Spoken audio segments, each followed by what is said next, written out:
Floor, magluluto tayo ngayon ng ginisang toge. Ito ang ating kakailanganin. 1/4 na toge, 1/4 kilo.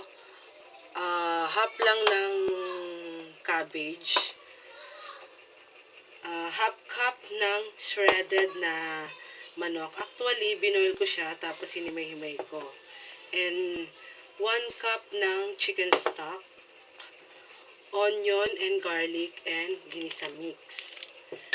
At gagamit din tayo ng carrots, celery, and tomato. So, maglalagay tayo ng mantika. Yan. So, papainitin lang natin yung mantika. Yan. Actually, mainit na yung mantika. So, ilalagay na natin yung chicken. Tutustahin lang natin yung chicken hanggang sa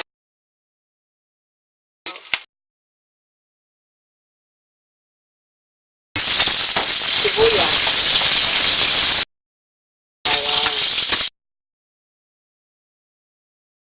Then yung tomato.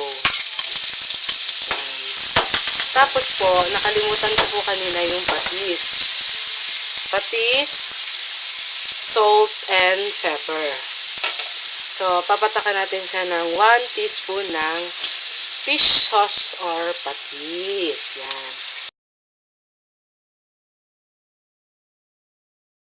Ayan, nag-wilt na yung tomato and celery. At ilalagay na rin natin yung toge.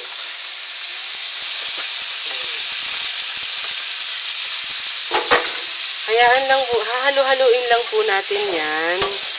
Yan. Halo lang ng halo. Oh. So, yan na, nahalo na natin siya. Lalagyan natin siya ng chicken stock. So, tatansyahin natin yan. Yan. So, yan. So, babalikan natin yan. Oh. So, lalagyan natin siya ng konting asin, salt, and pepper. At ilalagay na rin natin yung repolyo. Yan. Hahalo-haluin natin siya.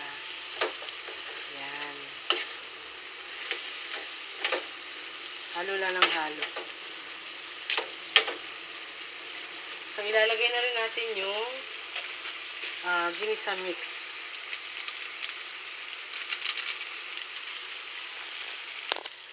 Ayan na po ang kinatapusan ng ginisang toge na may carrots and cabbage with chicken. Maraming salamat po sa panonood. Hanggang sa muli!